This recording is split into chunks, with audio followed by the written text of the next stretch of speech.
이제 시간이 되었습니다. 다 같이 묵상하심으로 3월 31일 부활절 예배를 드리도록 하겠습니다.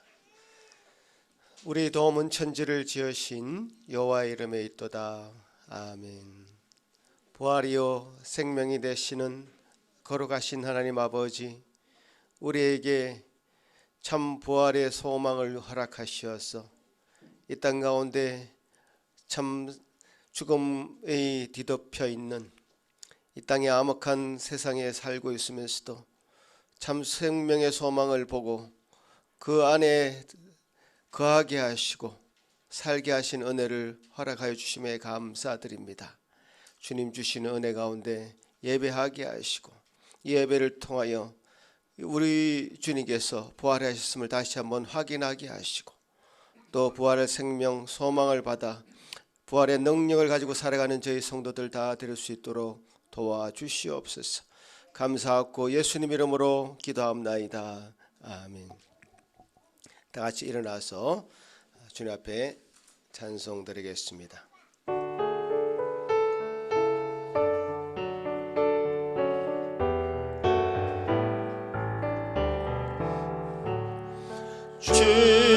주님께 영광, 다시 사신 주, 사망 권세 모두 이기시었네. 흰 옷 입은 천사 돌을 옮겼고 셨던 곳은 비어 있었네. 주님께 영광, 다시 사신 주, 사망 권세 모두 이기시었네. 부활의 주님 나타나시사 두려움과 의심 물리치셨네. 주의 교회 기뻐 찬송하여라.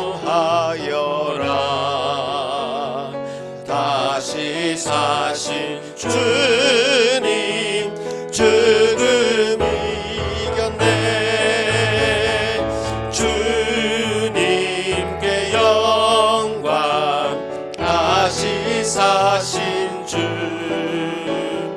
사망 권세 모두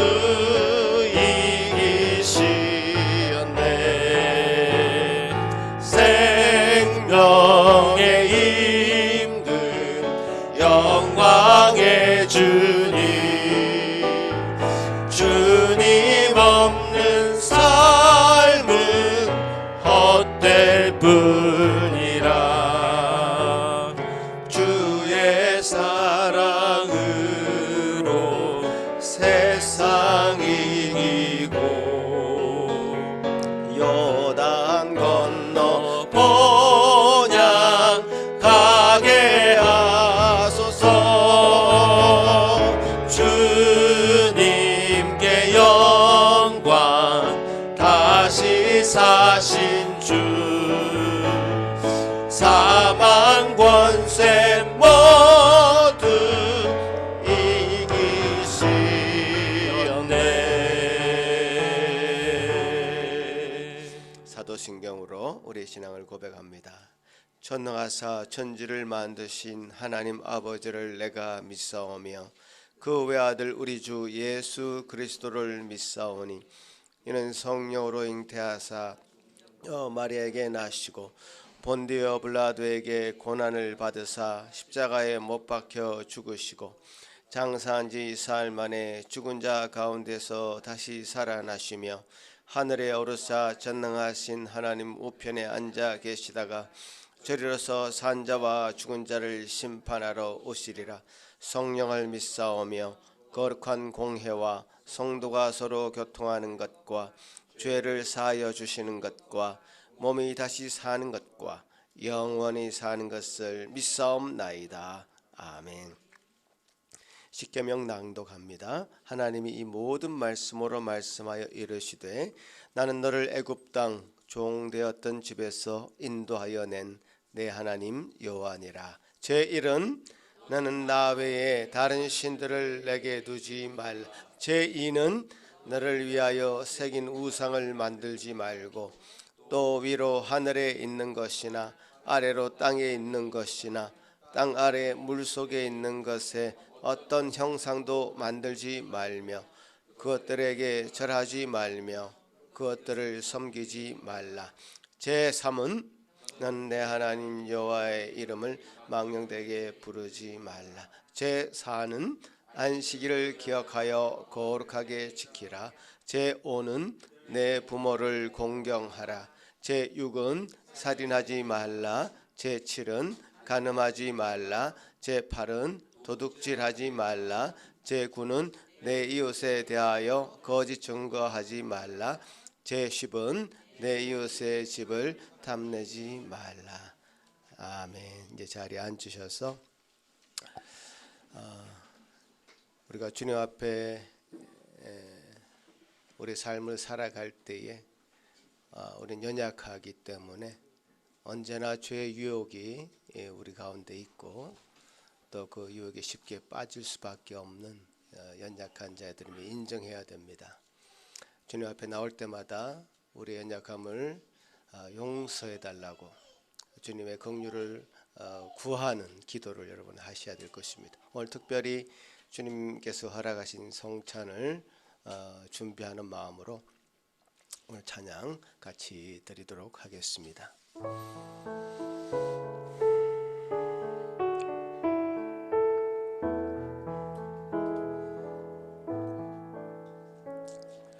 주 앞에 성찬 받기 위하여 이제인 감히 나옵니다. 주의 몸 입고 떨며 나오니 내 죄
한번 주님 앞에 기도합니다. 주님 주신 은혜를 따라 살아야 마땅한 저희들이지만 주님 앞에 무릎 꿇어 기도할 때마다 우리의 부족함과 연약함을 고백하지 않을 수 없습니다. 주님께서는 참 미쁘시고 의로우사 우리가 우리 죄를 자백하면 모든 불의에서 우리를 깨끗하게 해주시겠다고 약속하셨습니다. 그 약속의 말씀 의지하여서 주님 앞에 우리의 죄를 고백하겠습니다. 주님 주신 은혜 긍휼을 구하는 기도 드리겠습니다. 같이 한번 주님 앞에 나아갑니다. 하나님 아버지 감사합니다. 주여 도와주셔서 우리 심령 가운데 늘 답답하고 주님의 기준에 합당하지 않은 많은 부분들 때문에 참으로 우리 심령이 주님 앞에 갈증을 느끼고 주님이여 어찌할 바 모르는 제 심령들을 용서하여 주시옵소서. 주님의 놀라운 은혜에 다 들어가서 영광에 참여하는 저희들 되고 싶으나 죄의 유혹과 죄의 근세가 참으로 큰지라 우리가 그것을 다 떨쳐버리지 못하고 주여 이 세상에서 저희들이 참으로 능력 있게 살아가지 못함을 용서하여 주시옵소서. 주여 도와주시옵소서. 이 시간에 주님께 주신 은혜로 다시금 주님 앞에 나옵니다. 주님의 보혈의 공로를 의지하여 주님 앞에 나아가오니 주여 받아주시고 주님께서 우리에게 베푸시고자 하는 놀라운 은총을 받아 누리며 영광의 면류관을 받을 때까지 주님께서 주신 은혜 가운데 쉬지 않고 달려갈 수 있는 저희들 다 될 수 있도록 도와주시옵소서. 아버지 하나님께서 주신 은혜를 주여 구하고 나아갑니다. 주여 영광 받아 주시옵소서. 은혜로 함께하여 주시옵소서.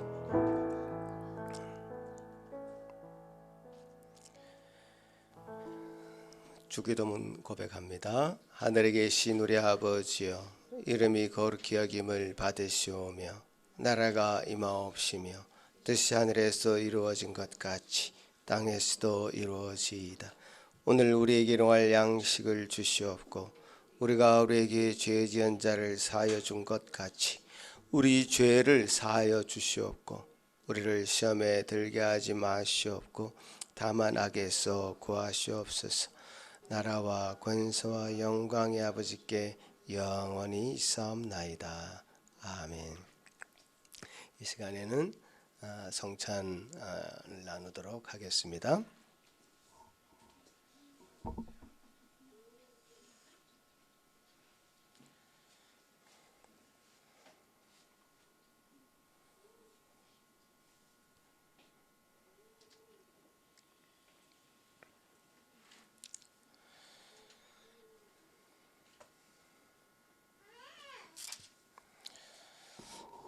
오늘 우리가 같이 함께 나눌 성찬 예식은 그리스도께서 이 땅에 다시 오실 때까지 그리스도를 기념하는 그런 거룩한 예식입니다. 우리 주님께서 명령하신 그 예식입니다. 우리가 이 예식을 행하는 이유가 크게 5가지가 있습니다. 짧게 말씀드리면 이 예수 그리스도의 몸 그리고 예수 그리스도의 피를 우리가 먹고 마시는 이 일을 통해서 첫 번째 우리 자녀들에게 우리 백성들에게 힘을 주시고 그래서 그 힘을 가지고 이 세상에 살아가는 동안 많은 유혹과 많은 죄 가운데 빠질 수 있는데 그 유혹과 죄를 물리칠 힘을 더 대적할 힘을 얻기 위해서 이 예식을 행합니다. 두 번째는 우리가 이 세상에 살아가는 동안 많은 고난의 현장 가운데 설 수 있게 됩니다. 그런 가운데 그 고난을 견딜 수 있는 힘을 저희들에게 허락하시고 견고하게 주님 주신 믿음을 가지고 살아가도록 힘을 주십니다. 세 번째는 우리 주의 백성들을 좀 이 땅 가운데 살아가는 동안 이 예식을 통해서 마신 몸과 주님의 피를 통해서 맡겨진 일, 책임을 다 감당할 수 있는 힘을 공급해 주십니다. 네 번째는 우리에게 사랑을 불러일으키고 주님 우리를 위해서 행하신 그 일을 본받아서 주님께서 주신 힘으로 열심으로 믿음과 거룩한 생각이 우리의 가운데 불러일으키게 하는 효력이 있습니다. 마지막으로 양심의 평안함과 소망을 확정하는 데 매우 유익한 예식이 되겠습니다. 우리에게 주시는 놀라운 은혜를 우리가 외면하지 말아야 될 것입니다. 그래서 이 성찬은 이 성찬의 의미를 깊이 깨닫고 알고 믿음으로 예수 그리스도를 그 마음 중심에 모신 자들에게만 허락하는 예식이 되겠습니다. 주님께서 주신 은혜로 세례를 받고 주님의 백성 가운데 교회에 입교한 우리 성도들은 이 예식에 다 참여해 주시기 바랍니다. 네, 우리 천 목사님 한번 나오시죠.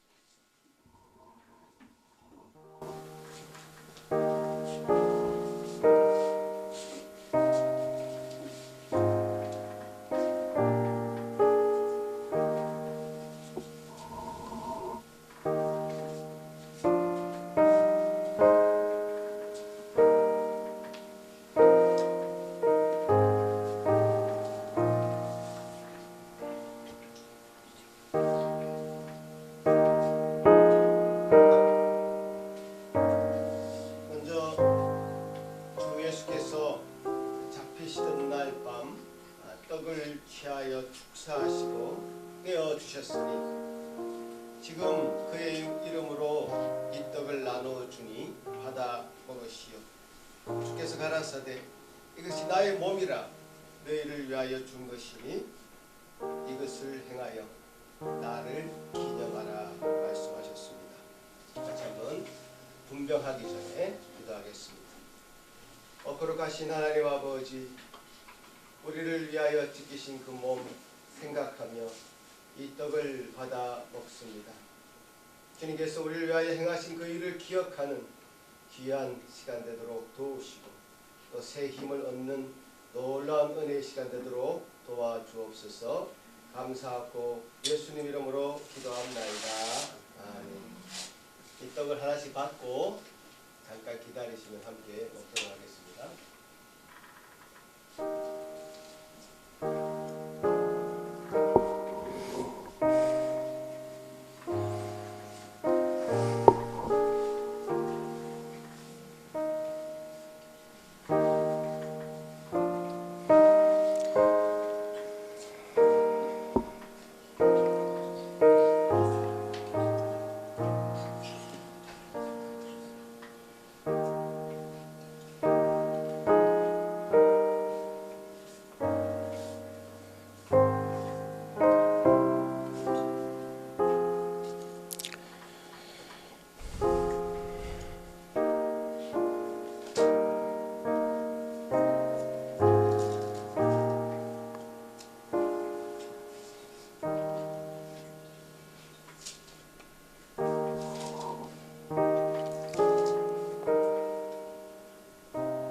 떡을 아직 못 받으신 분 받아야 되는데 못 받으신 분 손 들어 주십시오. 예, 괜찮죠.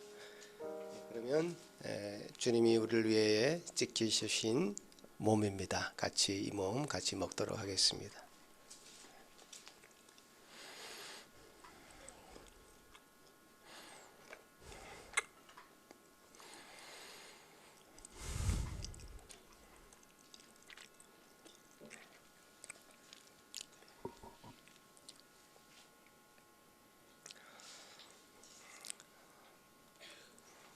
이제 분잔하도록 하겠습니다. 우리 구주께서 또 잔을 가지시고 축사하신 후에 제자에게 주시며 말씀하는 바와 같이 이 잔은 나의 피로 세운 새 언약이니 많은 사람의 죄 사함을 위하여 흘림이라. 이것을 행하여 마실 때마다 나를 기념하라. 아멘. 기도합니다. 오 주님, 우리를 위하여, 우리 죄를 위하여 아낌없이 흘리신 주님의 피를 우리가 마시고자 합니다. 이 피의 효력이 우리 삶 전체에 퍼지게 하시고 효력 있게 하셔서 우리가 죄를 이길 힘 허락하시고 주님께 주시는 평안함과 소망함을 확증하는 믿음으로 살아가는 저희 모든 성도들 되게 하여 주시옵소서. 감사하고 예수님 이름으로 기도합나이다. 아멘.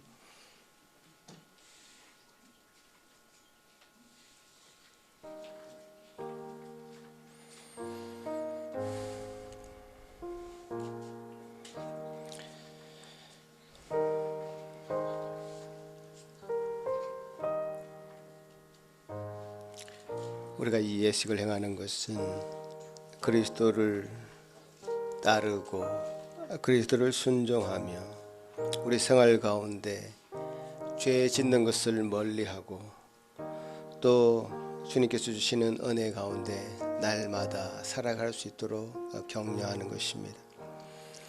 이 예식 가운데 주님 주신 은혜가 있기를 여러분 이 잔을 들고 기도하시길 바라고요. 주님 주신 은혜가 우리 삶 순간순간 효력이 있을 수 있도록 이 잔을 마신 자마다 주님의 피에 놀라운 은혜가 우리 피 속에 실제적으로 퍼져나가는 은혜가 있기를 소망하는 그런 기도를 드리시길 바랍니다.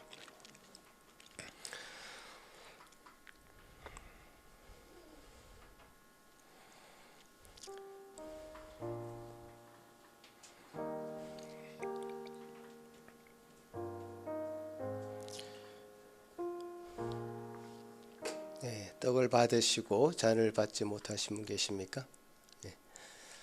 주님께서 우리를 위하여 흘리신 보혈의 피입니다. 같이 마시겠습니다.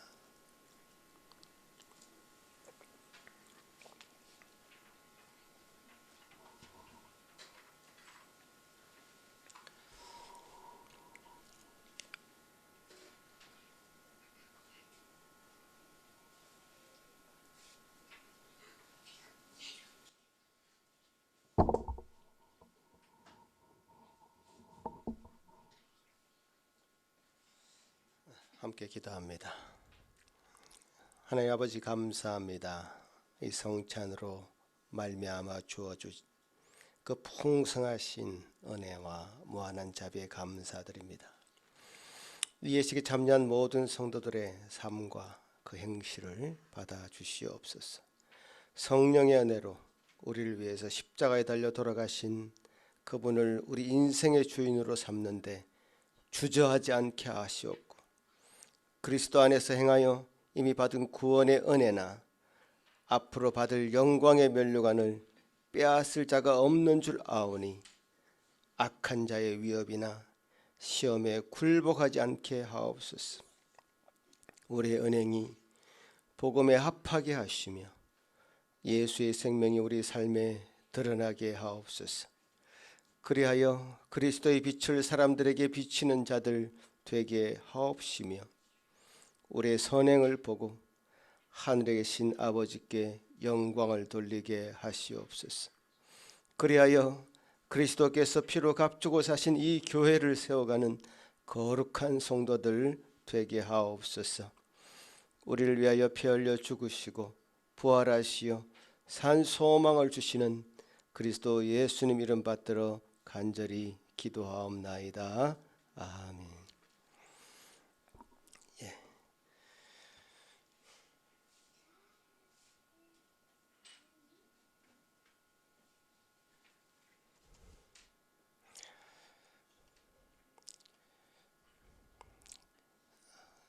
하나님께서 허락하신 은혜에 감사하는 마음으로 찬송 드리겠습니다.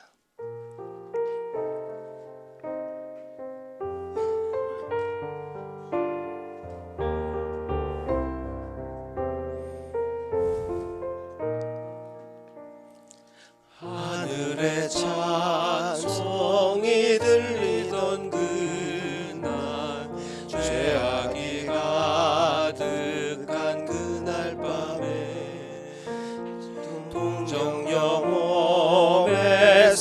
탄생한 주님, 우리를 구하러 오신 예수, 살아서 사랑, 죽어서 구원, 묻혀서 내 죄를 담당하사 부활로 우리를 구하신 예수, 다시 오시리 영광의 그날, 갈보리 산으로 끌려가시사 십자가 위에서 죽으신 날, 가시관 쓰시고 피 흘리시사 우리를 구하신 구주 예수, 살아서 사랑, 죽어서 구원, 묻혀서 내 죄를 담당하사 부활로 우리를 구하신 예수, 다시 오시리 영광의 그날, 동산의 주 홀로 묻히신 그날, 고난을 이기고 쉬신 그날, 전사들 내려와 무덤을 지켜 우리에게 소망을 주신 예수, 살아서 사랑, 죽어서 구원, 묻혀서 내 죄를 담당하사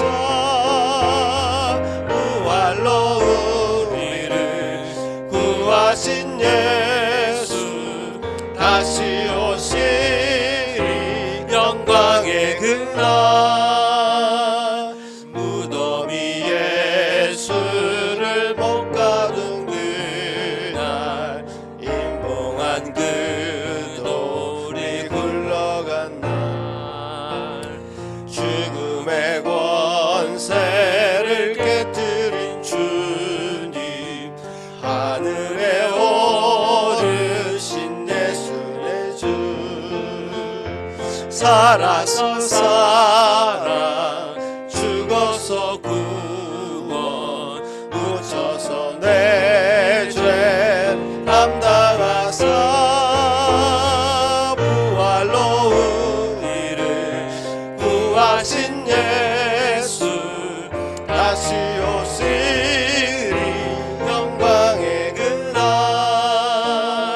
천사장 나팔이 울리는 그날, 하늘의 영광이 나타날 때, 날 사랑하시는 참되신 친구, 날 영접하시러 오신 예수, 살아서 사랑, 죽어서 구원, 묻혀서 내 죄를 담당하사 부활로 우리를 구하신 예수, 다시 오시리 영광의 그날.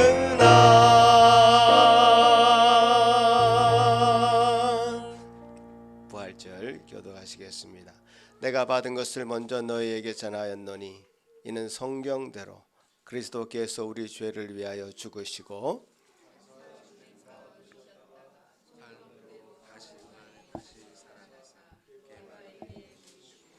후에 12 제자에게와 그 후에 500여 형제에게 일시에 보이셨나니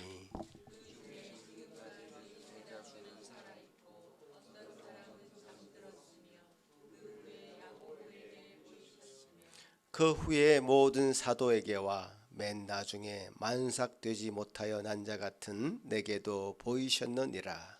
그리스도께서 만일 다시 살아나지 못하셨으면 전파한 것도 헛것이요 또 만일 그리스도 안에서 우리가 바라는 것이 다만 이 세상의 삶뿐이면 모든 사람 가운데 우리가 더욱 불쌍한 자이리라.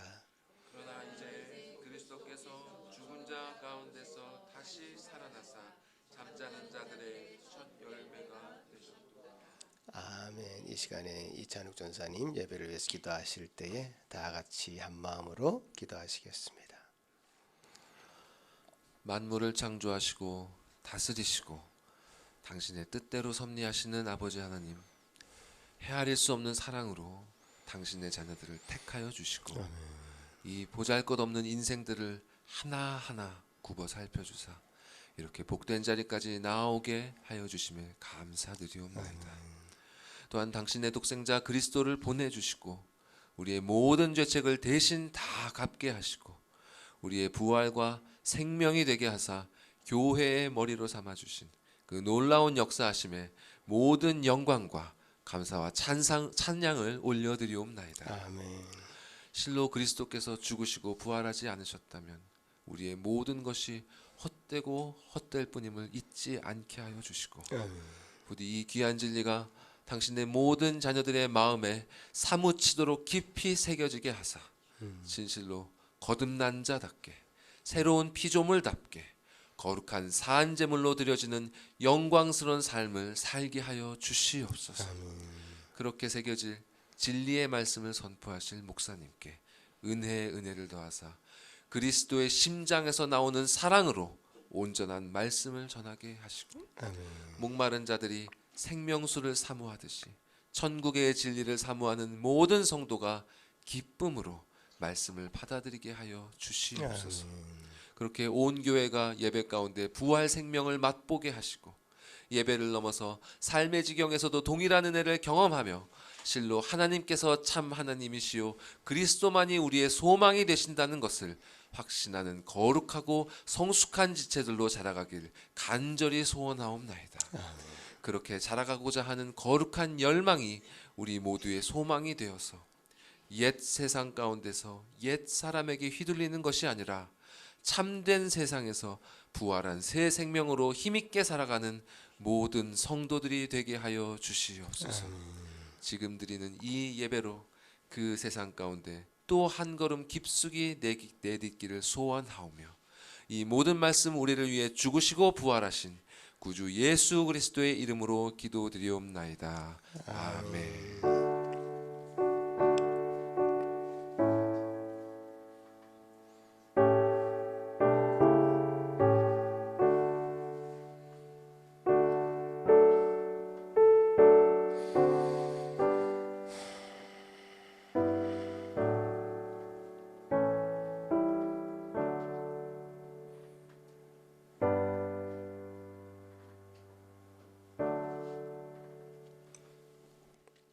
오늘 우리에게 허락하신 하나님의 말씀은 요한복음 20장 24절에서 29절 말씀입니다.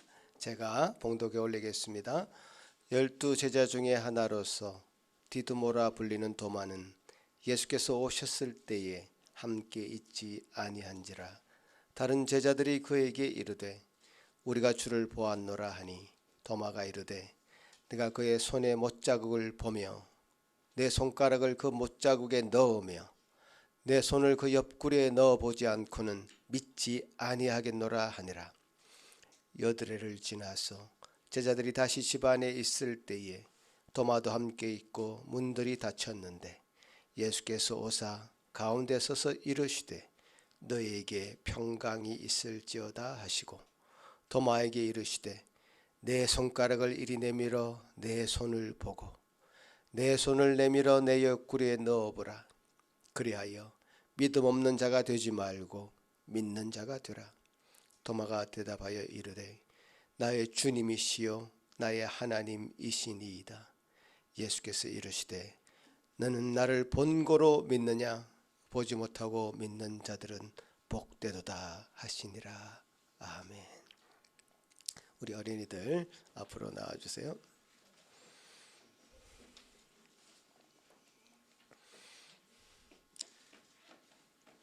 자, 우리 어린이들이 오늘은 소열이 문답송 같이 한답니다. 준비됐습니까? 네. 우리 같이 어른들도 같이 할 수 있으면 좋겠습니다. 네. 같이 하겠습니다.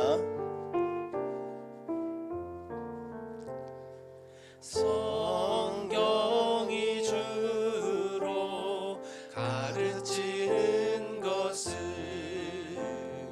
말씀이 가르치는 것 무엇인가요? 하나님에 대하여 사람이 믿을 것과 하나님께서 사람에게 요구하신 의무입니다. 그분에 대해 믿을 것과 우리의 의무입니다. 한 번 더 하겠습니다. 성경이 주로 가르치는 것은 말씀이 가르치는 것 무엇인가요? 하나님 대하여 사람이 믿을 것과 하나님께서 사람에게 요구하신 의무입니다. 그분에 대해 믿을 것과 우리의 의무입니다. 성경이 주로 가르치는 건 두 가지 뭐죠? 하나님에 대해서, 두 번째는 그러니까 그렇죠. 하나님에 대해서 아는 것과 또 우리가 해야 될 의무, 두 가지를 성경이 가르친다고 말씀하십니다. 우리 아이들이 하나님을 더 깊이 알아갈 수 있도록, 또 하나님이 가르치는 의무를 다 행할 수 있는 우리 아이들 될 수 있도록, 우리 모두 성도들 될 수 있도록 같이 한번 기도하겠습니다. 하나님 아버지 감사합니다. 우리 아이들 이 노래를 불러가며 주님께서 우리에게 허락하신 이 성경을 통해서 무엇을 배워야 하는지를 알게 해주신 은혜 감사합니다. 하나님, 참 전능하신 하나님, 거룩하신 하나님, 무소부재하신 하나님, 참 어제도 계시고 오늘도 계시고 영원토록 동일하신 하나님, 그 하나님의 그 광대하심을 하나 둘 알아갈 수 있는 은혜 주시고, 또한 하나님 우리에게 요구하시는 바가 무엇인지 더 구체적으로 세밀하게 알아가는 저희들 다 되도록 도와주옵소서. 예수님 이름으로 기도합나이다. 아멘.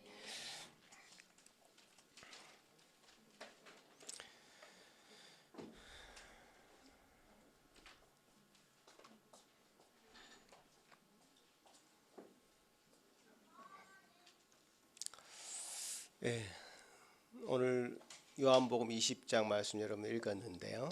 여기 요한복음 20장에 나오는 핵심적인 인물이 누구였죠? 예, 우리 식탁에 놓여 있는 도마가 아니고, 발음은 똑같습니다. 도마라는 예수님의 12제자 중에 한 명이죠.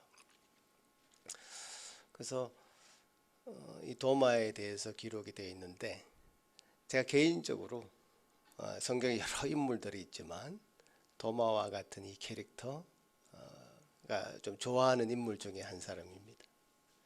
왜냐하면 저도 굉장히 합리적인 의심을 많이 해왔던 사람이었습니다. 그냥 안 넘어가고 계속 의심하는 것이 저의 습관이었고 저의 삶이었던 것 같습니다. 그래서 이 도마가 참 정겹습니다. 좋습니다. 도마는 예수님의 부활을 쉽게 믿지 않았습니다. 다른 제자들이 다 우리가 예수님 직접 봤다고 얘기하는데도 자기는 결코 예수님을 다시 보기 전에는 예수님의 그 손가락 못 박힌 그 손가락에 자기 손을 넣어보기 전에는 예수님의 허리에 창이 찔려서 예수님의 옆구리가 벌어졌는데 그 벌어진 곳에 자기 손가락을 넣어보지 않고는 자기는 믿지 못하겠다라고 주장하던 사람이었습니다. 사실 이성이 작동하고 있다면 우리가 쉽게 믿을 수 있는 것이 더 이상하죠. 그렇지 않습니까? 우리가 그 현상을 직접 본 적이 없습니다. 경험해 본 적이 없어요. 앞으로 경험할 것 같지도 않습니다. 그런데 그것을 믿으라니 어떻게 믿겠습니까? 부활은 과학적으로 입증이 가능한 이야기가 아니죠. 그렇지 않습니까? 반복적으로 우리가 그 현상을 관찰할 수 있어야지 그것이 지금 과학이라고 얘기하는 것인데 과학적으로 입증할 수 없습니다. 내가 지금까지 살아오는 동안 한 번도 경험해 보지 못했고 앞으로 경험할 수 있을 것 같지 않은 그 부활의 이야기를 어떻게 믿을 수 있겠습니까? 쉽게 믿지 못합니다. 이게 정상이라고 저는 생각합니다. 그러니 여러분도 의심의 눈초리로 지금 이 순간에도 의심의 눈초리를 보내고 계시는 분들도 저는 오케이, 굉장히 정상적이라고 생각합니다. 마음껏 의심하십시오. 충분히 의심하고 또 의심하라고 저는 말씀드리고 싶습니다. 그게 정당한 자기 자신과 어떤 사물에 대한 태도인 것 같습니다. 그러나 자, 의심을 할 때 몇 가지 조건들이 있는 것 같습니다. 의심을 할 때 몇 가지 조건 중에 한 가지는 의심에도 방향성이 있어야 된다. 자, 무조건 부정하는 것이 아니라 방향성이 있어야 된다는 거죠. 회의론자들은 무조건 부정합니다. 다 의심합니다. 자기 자신까지도 의심합니다. 그러다 결국 자기 자신조차도 해체되어 버립니다. 그럼 그런 토대 위에서 우리가 아무 이야기도 할 수 없습니다. 즉 적어도 우리가 어떤 것을 의심하고 있다면, 그죠? 의심하고 있다면, 가령 하나님에 대해서 내가 의심이 든다. 예수님의 부활에 대해서 의심이 든다. 이런 생각이 들고 있다면, 내가 의심하고 있다면 변하지 않는 사실이 한 가지 있습니다. 의심하고 있는 나 자신, 그리고 의심의 대상인 그 어떤 것이 있다는 사실을 우리가 부정할 수 없죠. 이것마저도 우리가 부정하면 얘기가 더 이상 진전이 되지 않습니다. 의심하고 있는 나 자신, 그리고 뭔가를 의심하고 있는 어떤 대상이 우리에게 있다는 사실은 부정할 수 없습니다. 부정할 수도 없고 해서도 안 됩니다. 그러니까 이거 그 중에 그러니까 의심하고 있는 나 자신이 있고 또 의심의 대상인 어떤 분이 있다는 것을 우리가 부정할 수 없는데, 이것을 기본 전제로 하고 우리가 대화를 시작할 수 있어야 되죠. 여기 본문에도 의심하는 도마가 있고 의심의 대상인 부활하신 예수님이 있다는 것이죠. 그것은 사실이지 않습니까? 그것은 진리지 않습니까? 이것을 우리가 전제로 얘기를 할 수 있어야 된다. 두 번째, 의심을 하려면 우리 인간의 감각도 의심해야 됩니다. 우리 인간이 가지고 있는 감각으로 우리 인간은 스스로를 얼마든지 속일 수 있습니다. 제가 비근한 예로 우리 애들의 우리 교회 전체가 같이 볼링장에 간 적이 있잖아요. 그 늦은 시간에 가가지고 밤이 되니까 볼링장 불이 확 바뀌었어요. 그러니까 이 볼링장의 불이 막 현란하게 바뀌더니 볼링공 색깔이 바뀌어 버렸어요. 파랗던 게 거의 뭐 빨갛게 되고 빨간 게 파랗게 되고 이렇게 완전 색깔이 형광색으로 바뀌는 그런 것을 보았습니다. 여러분 봤죠? 저만 본 거 아니죠? 제가 착각하고 있나요? 다 본 거 맞잖아요. 자, 그러면 한번 생각해 봅시다. 그럼 원래 그 불빛이 바뀌기 전에 볼링 색깔이 진짜 볼링 색깔입니까? 아니면 불빛이 바뀌고 난 뒤에 볼링 색깔이 진짜 볼링 색깔입니까? 한번 생각해 볼 수 있어야 돼요. 우리 감각이 우리를 속일 수도 있으니까요. 우리 눈으로 보이는 게 우리를 속일 수 있으니까. 자, 지금 이 색깔이 여러분 파란색으로 초록색으로 보이십니까? 왜 초록색으로 보입니까? 지금 태양빛이 이것을 초록으로 보이게끔 우리 눈을 조정하고 있는 겁니다. 지금 저 태양도 색깔이 없는 것 같지만 프리즘으로 딱 갖다 비춰보면 7가지 색깔로 쫙 나눠집니다. 그 태양빛이 달라진다면 이것도 색깔이 달라질 거예요. 그러니까 우리의 감각이라는 것은 그렇게 신뢰할 만한 것이 못 된다는 거죠. 우리 눈이라는 거, 우리가 보는 거, 빛에 따라서 얼마든지 우리 보는 게 색깔이 달라질 수 있습니다. 우리 촉감, 물이 뜨겁다, 물이 차갑다, 사람에 따라 다릅니다. 감각에 따라. 아버지와 아들이 목욕탕에 가면 일어나는 일이죠. 아버지는 시원하다 그러는데 아들은 뜨겁다 그러잖아요. 농담을 하는데 웃질 않네. 아버지는 시원하다 그러잖아요. 뜨거운 물이 떠가지고. 근데 아들은 아버지 말 듣고 들어갔다가 팍 뜨거워가지고 이제 벌떡 나오는 거죠.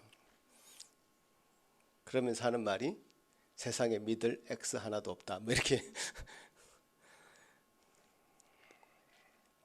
감각은 그렇다는 거죠. 그리고 어떤 사람은 사람을 만나는 것이 즐겁다 그러고 어떤 사람은 그 사람을 만나는 것이 고역이다 그럽니다. 어떤 것이 다 상대적일 수밖에 없는 거예요. 우리가 느끼는 감정이랄까, 우리가 보는 시각적인 감각이랄까, 촉각이라는 것은 다 상대적인 거예요. 그것으로 우리가 진리의 표준을 삼을 수는 없다는 거예요. 우리 감각이. 그래서 감각으로는 진리에 이를 수 없습니다. 그러니까 과학적인 경험도 우리 감각이 가지는 그 한계의 토대 위에 서 있기 때문에 그것으로는 진리에 이를 수 없다는 것도 이 논리적인 추론에 의하면 그렇습니다. 그걸 인정하고 들어가야죠. 내가 맞으니까 다 이 세상의 것이 다 맞다, 진리다, 이렇게 주장해서는 안 되는 겁니다. 나는 너무나 한계를 가진 인간이고 내가 보는 것도 내가 보는 한계 안에서 보는 것이고 내가 느끼는 감정과 내가 느끼는 모든 촉각이나 감각들은 그런 한계 안에서 내 자신만이 느낄 수 있는 그 어떤 것이지 그것으로 진리의 표준을 삼아서는 안 되죠. 그것을 인정하지 않으면 우리가 더 이상 대화가 진전이 되기가 힘들 것입니다. 자, 오늘 읽은 본문 두 가지 제가 얘기했죠. 의심하려면 하십시오. 의심하려면 하십시오. 그 정당한 인간이 가질 수 있는 정당한 반응이라고 저는 생각합니다. 의심하려면 하십시오. 그러나 두 가지를 잊지 마십시오. 방향성이 있어야 됩니다. 의심하고 있는 나 자신과 의심의 대상인 누군가는 끊임없이 생각하고 있어야 됩니다. 그것을 추구해 나가야 된다. 내가 지금 의심하고 있는 그 대상에 대해서 끊임없이 추구하는 마음을 가져야 된다. 두 번째, 의심하고 있는 나 자신의 감각도 의심하라. 왜 그건 의심하지 않느냐? 그 감각도 의심하라는 것입니다. 자, 이런 상황에서 우리가 지금 의심하고 있는 도마에게 한번 직진해 보겠습니다. 왜냐하면 이 도마라는 인물, 제가 좋아하는 인물 중에 한 인물인데 이 도마도 성경의 인물 중에 의심 많은 도마다라고 하는 별명을 가졌을 정도로 이게 의심이 많았다라는 인물로 나옵니다. 그런데 가장 깊은 의심에 빠져 있다가 그 제자들 중에서도 근데 그 의심을 다 벗어버리고 가장 깊은 신앙으로 갔던 인물 중에 또 한 사람이죠. 그래서 우리가 도마를 보고 싶어 하는 거죠. 도마가 그런 깊은 의심에 빠졌다가 그래서 방황하다가 불신앙으로 이 세상을 마쳤다면 우리가 도마에게 갈 필요가 없겠죠. 도마를 보고 싶어 하는 것은 바로 이 도마가 깊은 의심에 빠졌다가 깊은 신앙으로 한 걸음 나아갔던 인물이기 때문에 이 도마를 보고 싶은 것이죠. 의심에 쩔어있던 이 도마에게 하나님이신 그 부활하신 예수님이 찾아가신 사건이 오늘 본문의 사건입니다. 가만히 보면 주님께서 우리를 찾아오신 겁니다. 도마는 그 방 안에 갇혀 있었고요. 갇혀 있다는 것은 그때 당시에 어떤 분위기를 생각해 볼 수 있는 것이죠. 예수님이 돌아가시고 나서 제자들이 뿔뿔이 흩어져 가지고 예수 믿는 자를 잡아 죽이려고 하는 많은 사람들에 의해서 불안에 극도의 불안에 떨고 있는 그런 상황에서 방 안에 숨어 있던 그런 상황에서 자신을 의심하고 있는, 자신의 부활을 의심하고 있는 제자였던 도마에게 예수님이 찾아가는 사건이죠. 사실은요, 예수님이 3년 동안 공생의 기간 동안 사역을 하실 때 나사로가 살아난 걸 봤어요.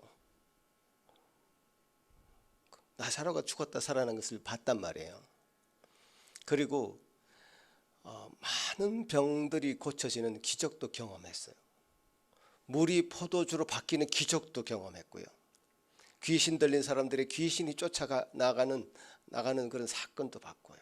예수님의 제자들은 예수님 곁에서 많은 기적적인 일들을 경험했습니다. 참 우리와는 달라요. 그들은 더 많은 시간들을 예수님과 함께 했고 예수님의 그 신이시기도 하고 인간이신 그 예수님과 함께 정을 나눈 그런 관계였습니다. 근데 그 예수님의 모든 것을 다 경험하고 나서도 예수님이 몇 번이나 강조해서 내가 죽었다가 다시 살아날 거라고 하는 예고를 한 바도 있고 구약 성경에 예수님께서 그렇게 되실 거라고 하신 그 말씀들도 있고 그들이 예수님의 부활을 상상하고 부활을 기대할 것만도 같은데 사실은 이 성찬을 나누면서도 예고를 했거든요. 예수님 돌아가시기 전에 마지막으로 한 게 이 예수님이 빵과 포도주를 나누면서 성찬식을 한 거거든요. 그래서 우리가 이 일을 방금 했는데 그때도 예고를 하셨단 말이에요. 부활을 그렇게 쉽게 받아들일 만도 한데 인간이라는 게 그렇게 연약한 겁니다. 그걸 받아들일 만도 한데 그럼에도 불구하고 예수님의 제자들도 처음에는 믿지 못하다가 예수님을 만나고는 믿었고 예수님의 제자 중에 가장 의심이 많은 도마도 예수님 제자들이 다 우린 봤다고 진짜 맞다고 이렇게 얘기하는 과정에서도 자기는 절대로 아니라고 얘기하는 것이죠. 그런 예수님은 도마에게 그렇게 찾아가는 사건. 이 찾아가는 사건이 이 본문의 핵심입니다. 우리 인간의 이성으로는 이 자연의 모든 것을 설명할 수 없습니다. 하나님이 계시다는 전제를 하지 않으면 이 세상의 시작을 누가 설명할 수 있습니까? 빅뱅? 상상을 그렇게 할 수는 있겠지만 설명할 수가 없어요.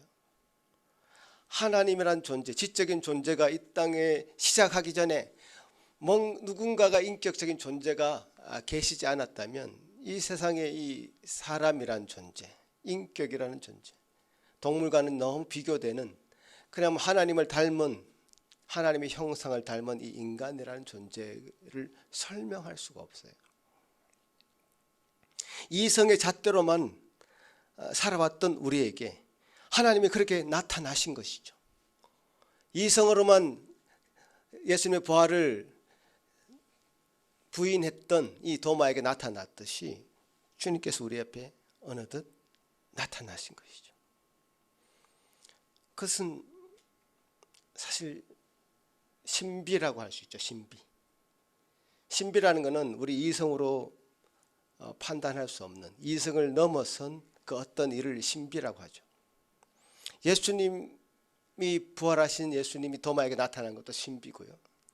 이 땅 가운데 아무것도 없던 흑암 가운데 있던 이 땅에 하나님께서 이 땅을 창조하시고 인간을 지으신 이 모든 것도 신비죠. 사실 성경은 신비에서부터 시작합니다. 왜냐하면 우리 이성의 한계로는 이해할 수 없는 초월적인 영역의 일이기 때문에 다 신비죠. 예수님께서 이 땅에 다시 오시겠다고 구약 성경에 그렇게 말씀하고 계셨는데, 예수님이 오심을 약속하는 그 일 가운데 예수님이 왜 이 땅에 오시겠다고 약속하셨습니까? 다른 것이 아니라 우리의 죄 문제를 해결해 주시겠다고 오신다고 약속을 하셨고, 예수님이 처음에 이 땅에 오셨을 때 사역하실 때도 회개하라, 천국이 가까웠다 하면서 죄 문제를 해결하고 하나님 나라의 백성을 다시금 새롭게 해서 하나님 나라를 새롭게 건설하는 그런 일 때문에 예수님이 땅에 오신다고 선포하셨습니다.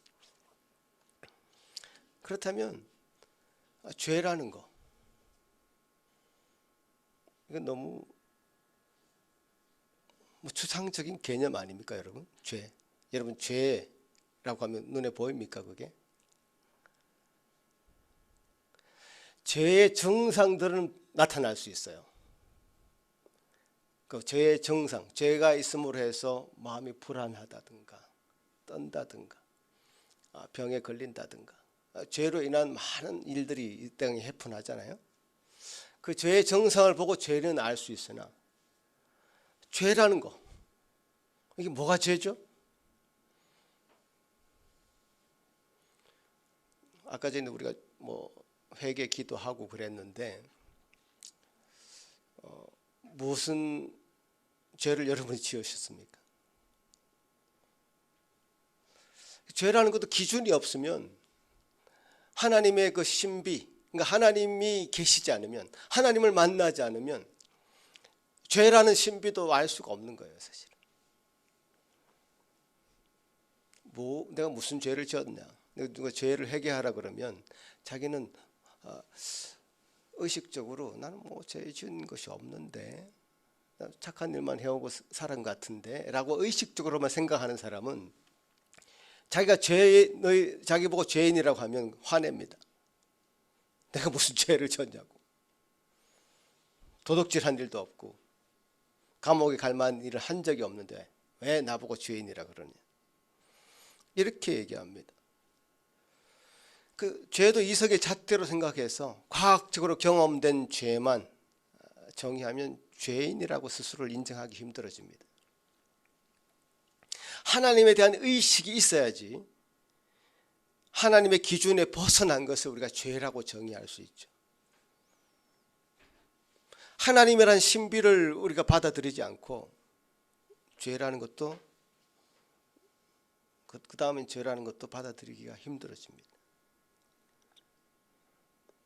죄 사함을 얻는 것은 그리스도의 십자가의 공로로 우리 죄를 대신 감당해 주시는 대속의 은혜를 우리가 인정하는 것인데, 이게 또 신비 아닙니까? 제가 지금까지 나열한 많은 것들은 다 신비의 영역에 속해 있습니다. 이 세상이 만들어진 것, 예수님이 오신 것, 죄를 해결해 주겠다고 하신 것, 은혜를 베풀어 주시는 것, 이 모든 것은 다 우리 마음 가운데 신비로 찾아오신 그 하나님이 계셔서 그 신비로운 하나님 앞에 우리가 엎드렸을 때 경험되어지는 신비입니다. 이성으로 해결할 수 있는 것이 하나도 없습니다. 부활, 오늘 본문의 주제가 부활이니까요. 부활. 지금 예수님이 갇혀 있는 제자들의 방에 들어가실 때 문이 닫혔다고 성경은 굳이 기록하고 있죠. 문이 닫혀 있는데 예수님이 그냥 쑥 들어가셨어요. 이 문이 닫혀 있는데 문이 열리지 않고 예수님이 쑥 들어오셨단 말이에요. 그러니까 부활하신 몸을 성경은 그렇게 표현하고 있죠. 완전히 우리 눈에 보이지 않는 것도 아니고, 우리 눈에 보이긴 보이는데 만져지긴 만져지는데 이 문을 그냥 통과하는, 이 벽을 그냥 통과하는 어떤 부활체를 성경은 그렇게 표현하고 있습니다. 우리는 지금 경험할 수 없는 신비죠. 우리가 성경의 기록에 의하면 우리가 나중에 저 천국에 들어가서 예수님이 재림하시고 나서 다 우리가 부활체를 입을 거라고 했는데, 그때 우리가 이 부활의 몸을 입는다라고 했을 때 바로 이 부활체는 만져지기는 만져지고 촉감도 있으나 문을 통하지 않고 벽으로 통할 수 있는 그런 신비로운 몸으로 변한다. 성경 그렇게 기록하고 있죠. 우리 이성으로 받아들일 수 없는 신비죠. 그래서 그런 부활체를 입으신 예수님이 그 방 안으로 들어가서 굳이 그 많은 제자들 가운데 도마에게 직진합니다. 도마가 이 본문의 중심 인물이잖아요. 도마에게 직진합니다. 도마를 만나 주십니다. 도마야, 이 손바닥에 있는 못자국을 보고 네 손가락을 집어넣어 봐라. 내 옆구리에 내 손가락을 집어넣어 봐라. 그리고 믿음 없는 자가 되지 말고 믿는 자가 되라. 이 놀라운 광경 앞에 도마는 무릎을 꿇을 수밖에 없습니다. 도마는 주님은 내 주님이십니다. 주님은 나의 주님이십니다. 라고 엎드려 줄 수밖에 없었죠. 저는 이 포인트가 우리 모든 성도들이 경험해야 되는 포인트인 것 같습니다. 저기 오늘 본문 말씀 말고 다른 본문 제가 하나 보여드리겠는데요. 그 누가복음 24장에 본문인데 우리가 좀 적용해야 될 부분에서 이 본문을 말씀드리고 싶습니다. 같이 한 구절씩 저와 여러분이 읽었으면 좋겠는데요. 저부터 읽겠습니다. 그리스도가 이런 고난을 받고 자기 영광에 들어가야 할 것이 아니냐 하시고, 모세와 모든 선지자의 글로 시작하여 모든 성경에 쓴 바 자기에 관한 것을 자세히 설명하시니라. 그들이 가는 마을에 가까이 가매 예수는 더 가려 하는 것 같이 같이 가시니, 그들이 강권하여 이르되 우리와 함께 유하사이다. 때가 저물어 가고 날이 이미 기울었나이다. 이에 그들과 함께 유하로 들어가시니라. 그들과 함께 음식 잡수실 때에 떡을 가지고 축사하시고 떼어 그들에게 주시니, 그들의 눈이 밝아져 그인 줄 알아보더니 예수는 그들에게 보이지 아니하시는지라. 그들이 서로 말하되 길에서 우리에게 말씀하시고 우리에게 성경을 풀어주실 때에 우리 속에서 마음이 뜨겁지 아니하더냐 하고, 그때에 일어나 예루살렘에 들어가 보니 11제자 및 그들과 함께 한 자들이 모여 있어 말하기를 주께서 과연 살아나시고 시몬에게 보이셨다 하는지라. 길에서 된 일과 예수께서 떡을 재심으로 자기에게 알려주신 것을 말하더라. 자, 이 엠마오로 가는 두 제자가 있었습니다. 예수님의 12제자 외에 다른 무명의 제자들이죠. 엠마오로 가는 길에 그들은 예수 그리스도가 죽었다는 소식을 듣고 그 사실을 알고 실망하여 자기 고향으로 돌아가는 중에 있었습니다. 그 중에 그때에 예수님이 그들과 함께 동행하게 된 것이죠. 예수님이 묻습니다. 왜 그렇게 실망해 있느냐? 최근에 일어난 일을 모릅니까? 예수님이 돌아가셨습니다. 이렇게 얘기하니까 그 예수님이 선지자의 걸, 성경을 설명해 주기 시작했다는 거죠. 성경에 자기에 관한 바를 설명해 주기 시작한 겁니다. 이 얘기를 들으니까 이 두 제자들의 마음 가운데 마음이 뜨거워졌다 이렇게 얘기하고 있어요. 마음이 뜨거워졌다. 그 마음이 뜨거워지는 것을 느낀 겁니다. 마음을 뜨거워지니까 예수님을 더 붙잡은 겁니다. 저와 함께 오늘 밤을 좀 같이 보내주시면 좋겠습니다. 그래서 마을에 어디 집에 들어가서 함께 유하게 되면서 함께 거하게 되면서 예수님이 그들에게 이렇게 오늘처럼 떡을 나눠준 겁니다. 성찬을 한 거예요, 사실은. 성찬을 할 때 어떻게 됐다고요? 눈이 밝아졌다. 마음이 통하니까, 마음이 열리니까, 마음이 뜨거워져서 그들 마음이 예수님 성경을 통해서 마음이 뜨거워진 것을 경험하고 나서 성찬을 통해서, 성찬은 보이는 설교입니다. 성찬은 보이는 설교로서 우리에게 성찬을 하라고 말씀하시는 건데, 예수님이 떡을 떼니까 그제서야 예수님을, 부활하신 예수님을 눈으로 보게 된 겁니다.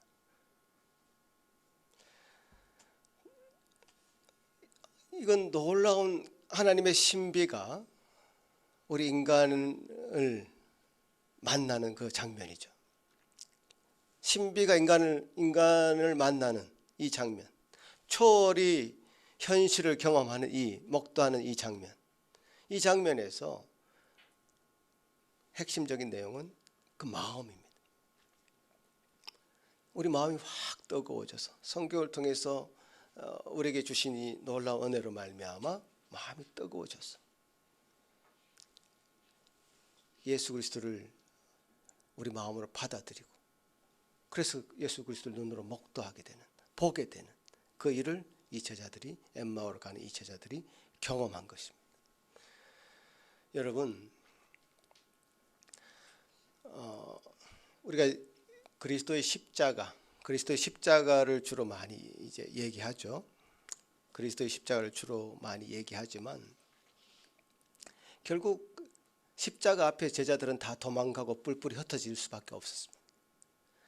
그러나 예수 그리스도의 부활은 십자가상에서 다 이루셨다고 하는 그 예수 그리스도의 그 선언이 부활하심으로 말미암아 제자들에게 실제적으로 적용하는 일입니다. 그러니까 부활을 빼놓고 십자가를 얘기할 수 없어요. 사도 바울도 그렇지 않습니까? 예수님의 부활이 없으면 우리의 믿음은 헛것이다. 우리가 전파하는 것도 헛것이다 이렇게 얘기하지 않습니까? 그 부활을 이 부활절 때만 사실 얘기하는데요. 아닙니다. 부활이라는 것은 부활의 어떤 실제적인 사건, 역사적인 사건일 뿐만 아니라 우리가 부활이라고 하는 소망 가운데, 산 소망 가운데 앞으로 우리가 영원토록 사는 삶을 기대하게 하는 놀라운 능력이 되는 말씀이 이 부활의 메시지입니다. 십자가상에서 이루신 일을 통해서 우리가 법적으로 의롭게 되는 일을 경험했다면 부활하신 그 일로 인해서 우리는 그 법적으로 경험된 의인이 된 우리 심령이 하나님 앞에 성화되어져 가고 하나님 앞에 부활의 영광에 참여하는 실제적인 일에 참여하게 되는 그런 일로서 부활은 작동하게 되는 것입니다. 도마가 그렇게 예수님을 이렇게 만나는 장면, 예수님을 나의 주님이고 나의 하나님이라고 고백하는 이 장면이 바로 우리 모두가 경험해야 되는 그런 장면이죠. 엠마오의 두 제자가 예수님께서 풀어주시는 그 성경의 말씀을 읽고 뜨거워져서 실망하고 좌절해 있던 그 심령들이 새롭게 되어지고 부활의 소망을 가지게 되고 능력 있게 그 삶을 살게 되는 은혜를 덧입은 그 경험들은 우리 모든 성도들이 해야 되는 경험이죠. 도마에게 또 예수님은 이렇게 말씀하십니다. 나의 주님이시고 나의 하나님이라고 고백하는 그 도마에게 더 놀라운 말씀을 하십니다. 어떤 놀라운 말씀입니까? 너는 본고로 나를 믿느냐? 보지 않고 믿는 자들은 더 복되다고 선언하십니다. 자, 그럼 이 말씀은 우리를 위하여 하신 말씀이죠. 예수님을 본 적이 없는, 예수님 이후에 지금 2000년이 흘렀는데 2000년 동안에 오고 오는 많은 세대들을 위해서 하신 말씀이죠. 예수님을 본 자들도, 예수님을 3년 동안 따라다니면서 경험한 자들도 이 부활을 이렇게 믿기 힘들었는데, 예수님을 본 적도 없는 우리가 이 성경의 말씀을 의지해서 성경에 말씀된 이 예수님의 제자들, 게바와 사도 베드로와 500여 형제에게 이 부활이, 예수님이 부활하신 몸이 나타났다고 되어 있는데, 성경의 많은 정언들과 이 성경의 기록들만 믿고 부활을 받아들이고 부활의 능력을 가지고 이 세상을 살아간다는 것은 도마가 가진 이 믿음보다 더 복된 믿음이라고 성경은 지금, 예수님은 우리에게 말씀하고 계시는 겁니다. 도마보다 더 복된 자들이 바로 저와 여러분이라는 사실을 기억해야 될 것입니다.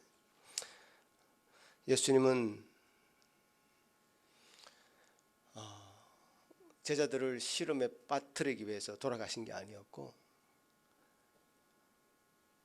돌아가심이 있어야지, 죽으심이 있어야지 부활도 있기에 돌아가신 것이죠. 죽으신 것이죠. 여러분 앞에 있는 여러 가지 문제들 앞에 이 부활 신앙으로 회복하는 놀라운 은혜를 오늘 이 시간에 덧입으시기를 간절히 바라겠습니다. 왜 두려워합니까? 왜 무서워합니까? 사람은 실존적인 그런 경험을 늘 우리가 하고 있기 때문에 죽음이라는 그 두려움 앞에 굴복할 수밖에 없습니다. 죽음이라는 것은 언제든지 우리를 쳐들어오게 되어 있습니다. 제자들도 다 죽었고요. 우리 성경에 기록된 이 모든 성경의 인물도 다 죽었습니다.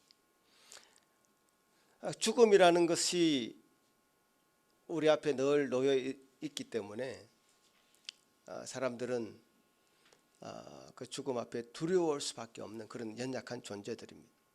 그런데 이 부활이라는 것은요, 예수 그리스도도 죽었지만 부활하심으로 우리에게 부활의 생명을 주신다고 하셨을 때, 부활이라는 것은 이 죽음의 두려움을 극복하는 놀라운 능력으로 우리에게 다가옵니다. 여러분, 이건 실제적인 이야기죠. 제가 부활을 경험하지 못하고 부활의 능력 가운데 있지 않았다면 죽음 앞에 벌벌 떨 수밖에 없을 것입니다. 여러분도 그렇지 않습니까?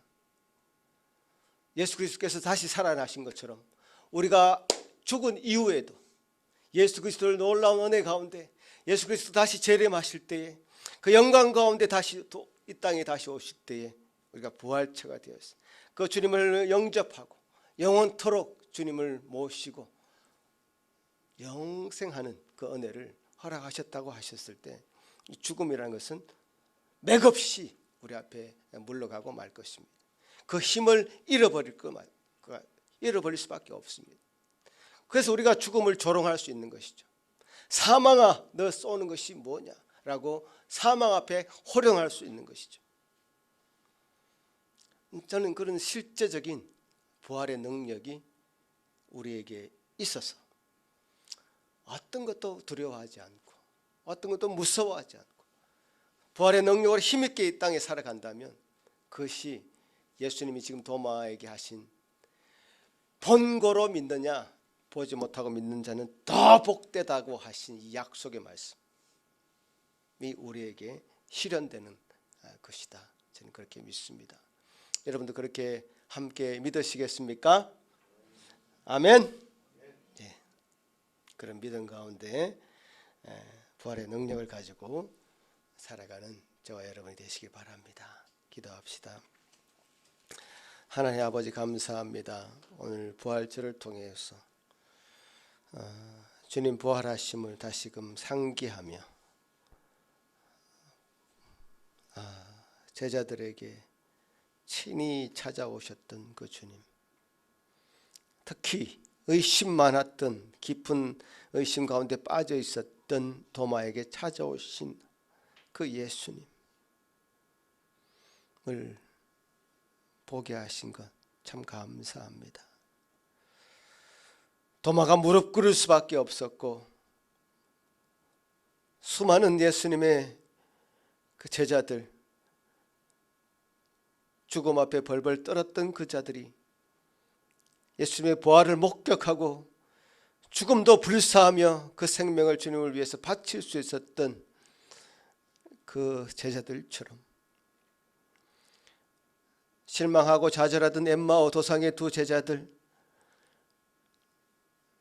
우리 삶 앞에 참 좌절할 수밖에 없는 상황 가운데서도 엠마오 세상의 제자들이 예수 그리스도를 만나고 마음이 뜨거워졌어. 예수 그리스도를 참으로 눈으로 밝히 볼 수 있었던 것처럼 우리 심령들이 참 예수 그리스도를 밝히 눈으로 보고 그 보여주신 그 은혜로 살아가는 저희들 다 될 수 있도록 주님 도와주시옵소서. 아버지 하나님, 우리의 연약함을 용서하시고 주님께서 주신 은혜로 날마다 살아갈 때에 주님, 이제 더 이상 연약하다 부족하다 말하지 말게 하시고 부활의 능력을 체험한 자로서 이 땅에 능력 있게 살다가 주님께서 주신 은혜로 살다가 기쁘게 하나님 앞에 갈 수 있는 저희들 다 될 수 있도록 도와주시옵소서. 주님 은혜로 살아가는 우리 모든 성도들 될 수 있도록 이 부활 생명을 가지고 살아가는 저희들 될 수 있도록 도와주옵소서. 감사하고 예수님 이름으로 기도합나이다. 아멘. 오늘 허락하신 이 말씀 기억하시면서 생각하시면서 다 같이 일어나서 찬송 드리겠습니다.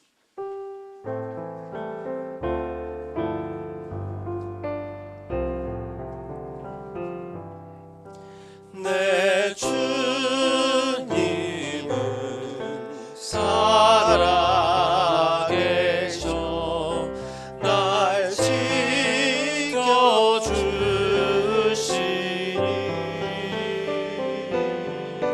그 큰 사랑 이라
고마우신 주님 감사합니다.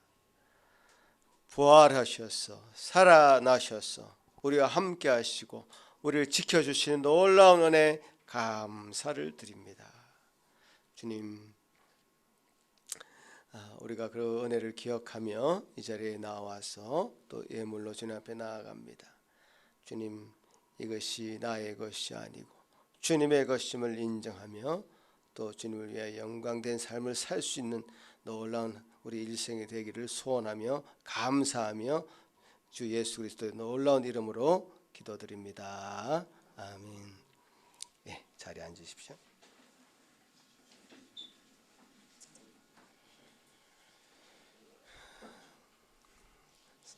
예, 오늘 부활절을 맞이해서 부활에 관한 말씀을 집중적으로 해드렸습니다마는 사실 매 주일이 부활절입니다. 왜냐하면 주일은 예수님이 부활하신 날을 기준으로 주일이 만들어졌거든요. 예수님이 부활하신 날이 바로 오늘 주일입니다. 그래서 이 주님이 부활하신 그 힘으로 우리가 부활의 생명을 가지고 살아간다는 것을 기억하시고 매주일 주님 부활하셨음을 기억하고 또 그 힘으로 살아갈 수 있는 저희가 되면 좋겠습니다. 예, 우리 전 목사님 한번 오셔서 마지막 기도 부탁드리겠습니다. 축도.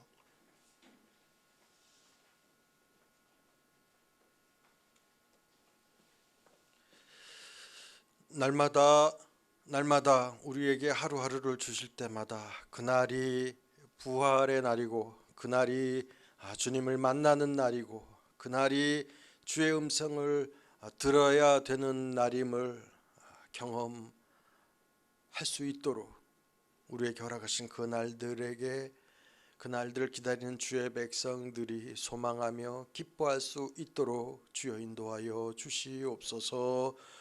이제는 우리 주 예수 그리스도의 은혜와 살아계신 하나님의 함께 하심과 성령님의 위로 감화 감동 교통 충만하심이 그렇게 주시는 날들을 감사함으로 받고 기다리고 또 기다리고 감격해하는 주의 백성들, 오늘 이 자리에 있는 주의 백성들 머리 위에 이제로부터 영원토록 영원까지 함께 있을지어다.